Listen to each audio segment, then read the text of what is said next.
அனைவருக்கும் வணக்கம். Welcome to Akila vlogs. நம்ம இன்னைக்கு என்ன பார்க்க போறோம் அப்படின்னு பார்த்தீங்கன்னா, நம்ம சேனல்ல புதுசா ஒரு விஷயத்தை அறிமுகப்படுத்த போறோம். என்னன்னு பார்த்தீங்கன்னா, நிறைய தமிழ் அறிஞர்கள் எழுதிய புத்தகத்தை பத்தி, கதைகள் பத்தி ஏதாவது வாசிக்க போறோம், இல்ல கதைகள் சொல்ல போறோம். இது உங்களுக்கு பிடிச்சிருக்குன்னு நினைக்கிறேன். நான் சொல்றேன், நீங்க ட்ரை பண்ணி பாருங்க. நீங்க உங்களுக்கு எப்படி பிடிச்சிருக்கோ இல்லை என்னவோ நீங்க கமெண்ட் பண்ணுங்க. நாங்க அதை சரி பண்ணிக்கிறோம். அதாவது கவிஞர் வாலி எப்படி என்ன ட்ரை பண்ணான்னு பாத்தீங்கன்னா, குழந்தைங்களுக்கு எல்லாருக்கும் ரொம்ப பிடிச்ச ஒரு விஷயம் என்னன்னு பாத்தீங்கன்னா, இந்த மந்திரம் தந்திரம் போன்ற விஷயங்களை அதிக ஆர்வம், அந்த மேஜிக் அப்படிலாம் கூட சொல்லுவோம் இல்லைங்களா, அந்த மாதிரி குழந்தைங்களுக்கு அதுல ஆர்வம் அதிகன்றனால இதுல முக்கியமா அவர் மந்திரக்கோள் அப்படின்ற ஒரு மெயினா அந்த ஒரே ஒரு விஷயத்த மட்டும் வச்சு ஒரு சிறிய புத்தகத்தை ஒண்ணு எழுதியிருக்காரு. யாருன்னா திரு வாலி அவர்கள் எழுதியிருக்காரு. கொஞ்சம் குழந்தைங்களுக்கு நல்ல இன்ட்ரெஸ்டா இருக்கும். நீங்க கேட்டுட்டு நல்லா இருந்தா உங்க குழந்தைங்களுக்கு போட்டு காட்டுங்க, நம்ம பார்க்கலாம். இதுல மொத்தம் 4 அத்தியாயம் இருக்கு. நம்ம ஒரு அத்தியாயமா ஒரு நாளைக்கு பார்க்கலாம். பாத்தீங்கன்னா 4 அத்தியாயத்துல நம்ம ஃபர்ஸ்ட் இன்னைக்கு முதல் அத்தியாயத்தை பார்க்க போறோம். இதுல கதை மாந்தர்கள் யார் அப்படின்னு பாத்தீங்கன்னா, மெயின் கேரக்டர் பிச்சைக்கண்ணு. பிச்சைக்கண்ணு அப்படின்ற ஒரு சிறுவன் பாத்தீங்கன்னா பிச்சைக்காரன். அவனுடைய ஃப்ரெண்டு நண்பன் யாருன்னு பாத்தீங்கன்னா சாமி கண்ணு.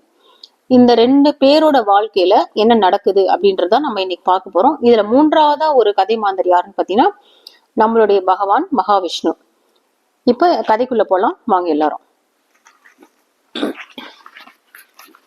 பாத்தீங்கன்னா மொத்த கோடை வெயில் முழுவதுமே பிச்சைக்கண்ணு தன்னோட தலையில தான் மொத்தமா இறங்குது, அந்த வெயிலோட தாக்கம் தன்னோட தலையில இறங்குது அப்படின்னு சொல்லி ஃபீல் பண்றான். எப்படி அந்த மாதிரி ஒரு ஃபீல் ஒருத்தருக்கு வரும் அப்படின்னு பாத்தீங்கன்னா, பசி, நம்ம ரொம்ப நேரமா சாப்பிடாம எதுவுமே இல்லாம வயிறு காலியா இருக்கும் போது நம்ம வெயில நடந்துகிட்டே இருப்போம் இல்லைங்களா, அந்த மாதிரி நடந்துட்டு இருக்கும்போது என்ன நினைக்கும், நம்ம அந்த கோடை வெயிலோட மொத்த தாக்கமும் நம்ம தலையில தான் இருக்கு. அப்பா என்ன ஒரு சூடு, தலையே வெடிக்கிற மாதிரி இருக்கு அப்படின்னு பேசுவோம் இல்லைங்களா, அந்த மாதிரி ஒரு ஃபீல் பண்றான் பிச்சைக்கண்ணு.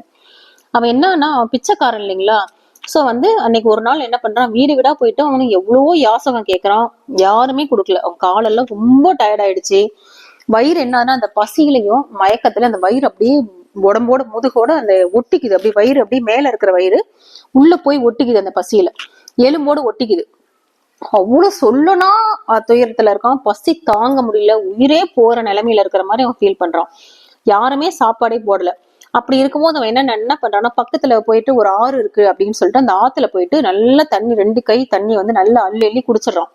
குடிச்சிட்டு, நம்ம பசி மயக்கத்துல இருக்கும்போது நம்ம தண்ணி நிறைய குடிச்சோம்னா நமக்கு எப்படி இருக்கும்னா ஒரு மாதிரி கிளாரா இருக்கும், வாமிட் வர மாதிரி இருக்கும். அந்த மாதிரி அவனுக்கும் ஃபீல் வருது. வந்த உடனே என்ன பண்றான், அங்க ஆத்துக்கு கடந்து வரும்போது ஒரு கோவில் இருக்கு, அந்த கோவில்ல போயிட்டு வாயிற்கதவு பக்கத்துல போயிட்டு படுத்துக்கிறான். ஒரு மணி நேரம் ஆயிருக்கும். 1 மணி நேரம் ஆனவனு என்னன்னா அந்த கோயிலோட கதவு படார் அப்படின்னு சொல்லிட்டு திறந்துக்குது. திறந்த உடனே இவன் கண்ணை முழிச்சு பாக்குறான். என்னடா சத்தம் கேக்குது அப்படின்னு சொல்லிட்டு அந்த தூக்க கலகத்துல இருக்கு, அப்படியே கண்ணை முழிச்சு பாக்குறான். திறந்து பார்த்த உடனே பார்த்தா அங்க மகாவிஷ்ணு சிலை அப்படியே லேசா அசைகிற மாதிரி அவனுக்கு தோணுது. ஏதோ கனவுதான் காண்றோம் போல இருக்கு அப்படின்னு சொல்லிட்டு திரும்பவும் பாக்குறான். கண்ணெல்லாம் அந்த கடவுளோட கண்ணுல இருக்கிற அந்த பிரகாசம், அவரை சுத்தி இருக்கிற அந்த ஒளி, இதெல்லாம் பார்த்த உடனே மறுபடியும் அந்த சிலை அசைகிறத பார்த்தோன்னே விசுக்குன்னு என்ன பண்றான், எழுந்து உட்காந்துட்டு பாக்குறான். அப்பயும் அந்த சிலையை பார்த்துட்டே இருக்கும்போது அதோட கை கால்லாம் திரும்ப அசையுது. உடனே அவனுக்கு ரொம்ப ஆச்சரியமா இருக்கு, என்னடா உண்மையிலேயே கடவுள் நம்மளை பார்க்க வந்துட்டாரா அப்படின்னு சொல்லிட்டு வெச்ச கண் வாங்காம அந்த பிரமிப்புல இருந்து அவனால மீள முடியாம அந்த மகாவிஷ்ணு அவர்களே பார்த்துட்டே உட்கார்ந்துட்டு இருக்கான். அப்ப மகாவிஷ்ணு என்ன பண்றாரு, அவனை கையை காமிச்சு கிட்ட வா, இங்க வாப்பா அப்படின்னு கூப்பிடுறாரு. அவன் உடனே என்ன பண்றான், சரி கடவுளே நம்மளை கூப்பிடுறாரு, இப்போ என்னதான் பாக்கலாமே, அது இன்னும் உண்மையா இல்ல நம்ம என்ன கனவா அப்படின்னு தெரியாம உடனே எழுந்து அந்த மகாவிஷ்ணு கிட்ட போறான்.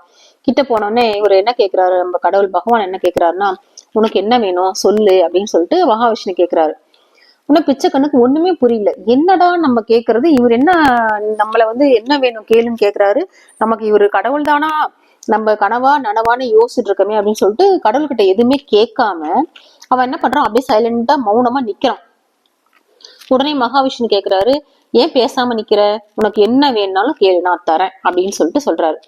உடனே பிச்சைக்கண்ணு என்ன பண்றான், கொஞ்சம் தைரியத்தை வரவழைச்சுக்கிட்டு, கடவுளே அவனோட ஸ்டோரிய சொல்றான். கடவுளே நான் ஒரு பிச்சைக்காரன், என்னை நான் யாசகம் கேட்க போனா மக்கள்லாம் வந்து நாயை வந்து அடிக்கிற மாதிரி என்னை வந்து கல் எடுத்து அடிச்சு துரத்துறாங்க. எனக்காக இந்த உலகத்துல இறக்கப்படுறதுக்கு ஒருவர் கூட இல்ல. சோ எனக்கு ரொம்ப வேதனையா இருக்கு அப்படின்னு சொல்லிட்டு அவன் என்ன கேக்குறான், நான் வந்து யார பாக்குறனோ, எந்த ஜனங்களை நான் பாக்குறனோ, இல்ல அந்த யாரு என்ன பாக்குறாங்களோ அவங்களுக்கு என் மீது அன்பு வரணும், இதுதான் நான் உங்ககிட்ட கேக்குறது அப்படின்னு சொல்லிட்டு பிச்சைக்கண்ணு கேக்குறான்.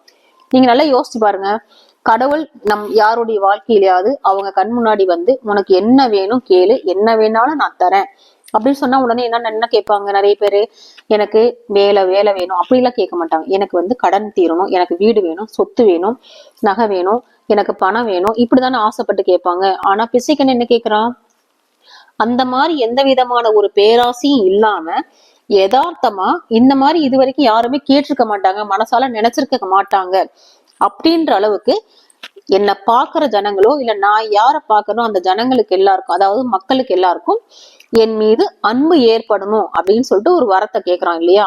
இதனால என்ன பண்ணிடுறாரு, மகாவிஷ்ணு பிரமிச்சு போயிட்டு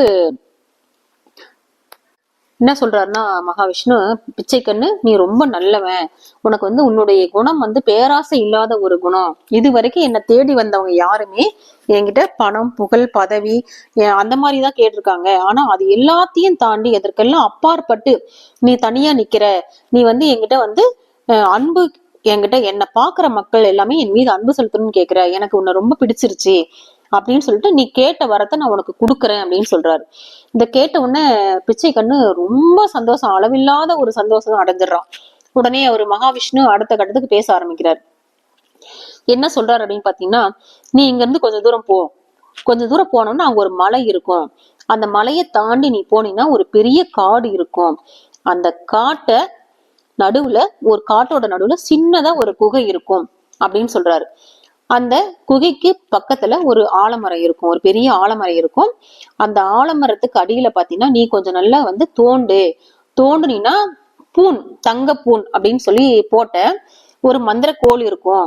அதாவது நம்ம முன்ன அந்த காலத்துல பாத்தீங்கன்னா ரோலர் அப்படின்னு சொல்லுவாங்க, அந்த குறி சொல்லுவாங்க இல்லைங்களா, அந்த குறி சொல்றவங்க கையில எல்லாம் ஒரு கோல் இருக்குல்ல, அந்த கோல் தான் மந்திர கோல். அந்த மாதிரி நீங்க வந்து இமேஜின் பண்ணிக்கோங்க, அந்த மாதிரிதான் இருக்கும். அந்த கோலோட 2 பக்க எட்ஜ்லயும் முனையிலையும் பாத்தீங்கன்னா தங்கத்தாலான பூன் போட்டிருக்கும், அந்த மூடி மாதிரி, அதுக்கு ஒரு கேப் மாதிரின்னு சொல்லுவாங்கல்ல, அது வந்து பாத்தீங்கன்னா தங்கத்துல பூன் போட்ட மந்திர கோல் அங்க இருக்கும், அதை நீ எடுத்துக்கோ அப்படின்னு சொல்லிட்டு மகாவிஷ்ணு சொல்றாரு.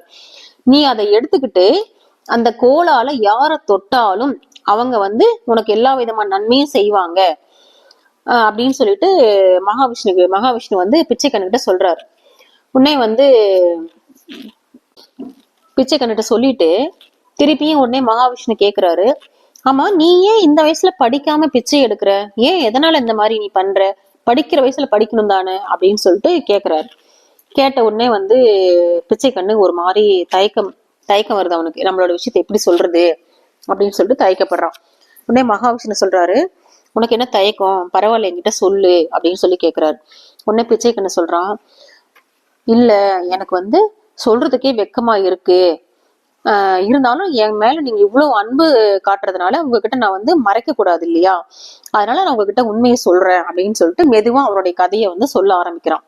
என்ன சொல்றான் அப்படின்னு பாத்தீங்கன்னா, இந்த இடத்துலதான் 3வது கதை மாந்தர் கேரக்டர் வராங்க. யாருன்னு பாத்தீங்கன்னா பிச்சைக்கண்ணுவோட நண்பன் சாமி கண்ணு வரான். இவங்க 2 பேரும் க்ளோஸ் ஃப்ரெண்டு. ஆனா என்னன்னா, சாமி கண்ணு வந்து ரொம்ப அவனுடைய குணாதிசயங்கள்லாம் பாத்தீங்கன்னா நல்ல எண்ணங்கள், நல்ல குணாதிசயம் அவங்ககிட்ட எதுவுமே கிடையாது. எல்லாமே பாத்தீங்கன்னா கெட்ட குணாதிசயங்கள் தான் இருக்கும். எவ்வளவு சொன்னாலுமே அவன் வந்து அவனோட கேரக்டர் குணம் வந்து மாறல. அவன் சரியான போக்கிரி, படிக்க மாட்டான், கெட்ட காரியங்கள் தவிர அவனுக்கு எதுவுமே தெரியாது. அப்படிலாம் சொல்லியும் இத வந்து என்ன பண்றான் பிச்சைக்கண்ணு வந்து, பேரண்ட்ஸ் சொல்றது அந்த அவனுக்கு தெரிஞ்சவங்க யாரும் சொன்னாலும் அதை கேட்காம சாமி கண்ணு கூட நெருக்கமா பழகுறான். இப்படி இருக்கும்போது இவங்க 2 பேரும் நெருக்கமா பழகிட்டு இருக்கும்போது ஒரு நாள் என்னன்னா, சாமி கண்ணு வந்து பிச்சை கண்ணுகிட்ட, நம்ம 2 பேரும் சினிமாவுக்கு போலாமா, நம்ம 2 பேரும் சினிமாவுக்கு போலாம், நீ வா நம்ம போலாம், ஆனா நீ வந்து பணம் எடுத்துட்டு வா அப்படின்னு சொல்றான். உடனே பிச்சை கண்ணு சொல்றான், என்கிட்ட பணம் எதுவும் இல்ல, நான் என்ன பண்றது அப்படின்னு கேக்குறான். உடனே சாமி கண்ணு, உன்கிட்ட இல்லைன்னா என்ன, உங்க அப்பா கிட்டதான் பணப்பெட்டி இருக்குல்ல, அதுல நிறைய பணம் வச்சிருக்காரு, நீ போய் அந்த பணத்தை எடுத்துட்டு வா அப்படின்னு சொல்லி சொல்றான். நான் காலையில கூட உங்க அப்பா பணப்பெட்டியில இருக்கிற பணத்தை கூட நான் பார்த்தேன், நிறைய வச்சிருக்காரு, அதுல இருந்து நீ கொஞ்சம் எடுத்துட்டு வா, நம்ம சினிமாவுக்கு போலான்னு சொல்றான். உடனே சாமி கண்ணு அப்படி சொன்ன உடனே பிச்சை கண்ணு என்ன சொல்றான்னா, அப்பா பெட்டியில பணம் இருக்கு ஓகே, ஆனா என்கிட்ட அது திறக்கிறதுக்கு சாவி எல்லாம் எதுவுமே இல்லையே அப்படின்னு சொல்றான். உடனே என்ன பண்றான் சாமி கண்ணு, ஒரு கொத்து சாவி எடுத்து பிச்சை கண்ணுகிட்ட கொடுத்துட்டு, இந்த சாவி வந்து இதுல இருக்கிற சாவி வந்து இருக்கிற நிறைய சாவி இருக்குல்ல இந்த கொத்துல, இந்த சாவிகள் எல்லாம் கொண்டு எந்த பெட்டி பீரோ அந்த இதெல்லாம் பத்தி நம்ம திறக்க முடியும், அதனால இதை எடுத்துட்டு போயிட்டு உங்க அப்பாவுக்கு தெரியாம அந்த பெட்டியை திறந்து ஒரு 10 ரூபாய் நோட்டை எடுத்துட்டு வந்துரு, எடுத்துக்கிட்டு பெட்டியை பழைய மாதிரி பூட்டிட்டு வந்துரு அப்படின்னு சொல்லிட்டு சாமி கண்ணு சொல்லி கொடுக்குறான். இவனும் பிச்சைக்கண்ணு என்ன பண்றான், அவன் சொன்னது அப்படியே கேட்டுட்டு அவங்க வீட்டுக்கு போயிட்டு அப்பாவுக்கு தெரியாம அப்பாவோட பணப்பெட்டியை திறந்து பணத்தை எடுத்துக்கிட்டு அவன் வந்துடுறான். 2 பேருமே சினிமாவுக்கு போறாங்க. சினிமா பார்த்துட்டு திரும்ப என்ன பண்றான்னா பிச்சைக்கண்ணு வீட்டுக்கு வரான். வீட்டுக்கு வந்த உடனே தெரிஞ்சு இந்த விஷயம் அப்பாவுக்கு தெரிஞ்சிருச்சு, அப்பா வந்து ரொம்ப கோவமா இருக்கிறாரு அப்படின்னு அவனுக்கு தெரிஞ்சிருச்சு. சோ நம்ம அப்பா கண்ணில் பட்டோம்னா அப்பா கண்ணு மண்ணு தெரியாம நம்மளை போட்டு அடிச்சு பிச்சு எடுத்துருவாரு, நம்ம அவர்கிட்ட கையில மாட்டாம நம்ம எங்கன்னா வந்து போயிடலாம் அப்படின்னு சொல்லிட்டு முட்டாள்தனமா என்ன பண்றான் அவன் யோசிச்சு வீட்டை வந்து விட்டு வெளியே ஓடி வந்து சாமி கண்ணோட வீட்டை நோக்கி ஓடுறான். அவன் தான் நல்லவன்ற மாதிரி தன்னை காப்பாத்துவான்ற மாதிரி அவனுக்குள்ள ஒரு பெரிய ஒரு கெட்ட குணாதிசயம் கொண்ட ஒரு சிறுவன் இல்லையா, அப்ப அவனுடைய பேச்செல்லாம் எப்படி இருக்கும் உங்களுக்கே தெரியும்ல. சோ வந்து போல்டா இருக்கிற மாதிரி பாத்துக்கலாம் விடுறா அப்படின்னு அசால்ட்டா சொல்ற மாதிரி எல்லாமே இருக்கும் இல்லையா. அதனால இவன் என்ன பண்றான் சாமி கண்ணு வீட்டை நோக்கி ஓடுறான். ஓடிட்டு இருக்கும்போது வழியிலேயே என்ன பண்றான் சாமி கண்ணு எதிரில வந்துடுறான். வந்துட்டு எங்க போற அப்படின்னு சொல்லிட்டு பிச்சை கண்ணை கேக்குறான்.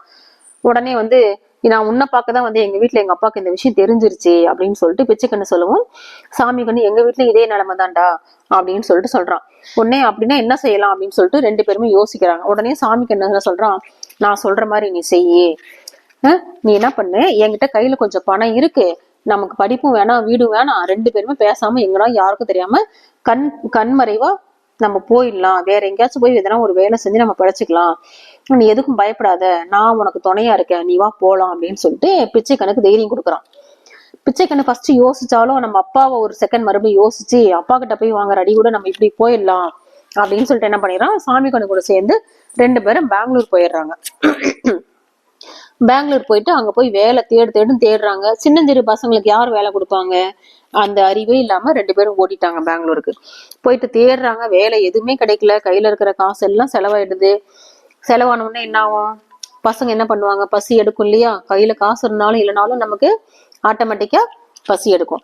இப்படி இருக்கும்போது என்ன பண்ணிடுறான்னா சாமி கண்ணு திருடனா மாறிடுறான், பிச்சை கண்ணு பிச்சைக்காரனா மாறிடுறான். அவன் பிச்சைக்காரனா மாறதுக்கான காரணம் மெயினா என்னன்னு பாத்தீங்கன்னா சாமி கண்ணு தான். அவன் என்ன பண்றான், ஒரு வீட்டுல போய் திருட போகும்போது அங்க இருக்கிற கெடிகாரத்தை திருடிட்டு போய் என்ன பண்றான், அந்த வீட்டுக்காரங்க கம்ப்ளைண்ட் கொடுத்து அவன் போலீஸ்ல மாட்டிட்டு கைது செஞ்சு ஜெயிலுக்கு போயிடுறான். இந்த நேரத்துல வந்து பிச்சை கண்ணு தனிமையில விடப்பட்டதுனால அவனுக்கு எந்த ஒரு வழி இல்லாதனால, வேற வழியே இல்லாம யாரும் தெரியாத ஒரு ஊரு, நமக்கு தெரிஞ்சவங்க ஒருத்தர் கூட இல்ல, நமக்கு சாப்பாடு போட ஆள் இல்ல, நம்ம ஃப்ரெண்டு நண்பனும் இல்ல, நம்ம என்ன பண்ணலாம் அப்படின்னு தெரியாம வீட்டுக்கு போனா அப்பா கிட்ட திரும்ப அடி விழுவும் அப்படின்னு சொல்லிட்டு அவங்க அப்பாவை நினைச்சு திரும்ப திரும்ப பயந்துட்டு என்ன பண்ணிடுறான், அவன் பிச்சைக்காரனா மாறிடுறான். இந்த மாதிரி இதுதான் நான் பிச்சைக்காரனா மாறிட்டேன், இதுதான் என்னுடைய கதைன்னு சொல்லிட்டு மகாவிஷ்ணு கிட்ட சொன்ன உடனே மகாவிஷ்ணு என்ன சொல்றோம், ஐயோ பாவம் கதையை கேட்டோன்னு எனக்கு ரொம்ப உன் மேல பரிதாபமா இருக்கு, ஆனாலும் நீ பண்ணது ரொம்ப தப்பு. முதல்ல நீ அந்த துஷ்ட பையன், அந்த காலத்துல எல்லாம் வந்து பாத்தீங்கன்னா அந்த கெட்ட குணம் அப்படின்லாம் சொல்ல மாட்டாங்க, துஷ்ட பையன், அந்த பையனோட சேர்ந்தது முதல் தப்பு. 2வது தப்பு பெற்றோருக்கு தெரியாம நீ பணம் எடுத்தது 2வது தப்பு. 3வது தப்பு பெற்றோரோட கோபத்தை புரிஞ்சுக்காம வீட்டை விட்டு நீ வெளிந்தது ரொம்ப பெரிய தப்பு அப்படின்னு சொல்லி மகாவிஷ்ணு அவனுக்கு புத்தி சொல்றாரு.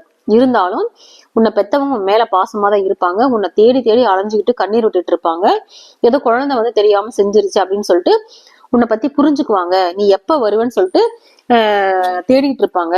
சோ நீ வந்து இதெல்லாம் எதுக்கும் பயப்படாம உன்னுடைய தப்பு மன்னிச்சு உன்னை ஏத்துக்குவாங்க, நீ உங்க வீட்டுக்கு போ அப்படின்னு சொல்லி சொல்றாரு. ஆனா அதுக்கு முன்னாடி நீ போய் நான் சொன்ன மாதிரி காட்டுக்கெல்லாம் போய் மந்திரக்கோலை எடுத்துக்கோ அப்படின்னு சொல்லி கொடுக்குறாரு.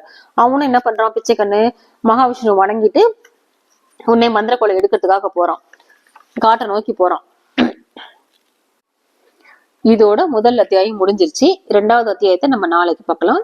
இந்த கதை உங்களுக்கு பிடிச்சிருந்ததுன்னா அகிலா விலாக்ஸ் சேனலை சப்ஸ்கிரைப் பண்ணுங்க, லைக் பண்ணுங்க, கமெண்ட் பண்ணுங்க, உங்க ஃப்ரெண்ட்ஸுங்களுக்கு ஷேர் பண்ணுங்க. தேங்க்யூ.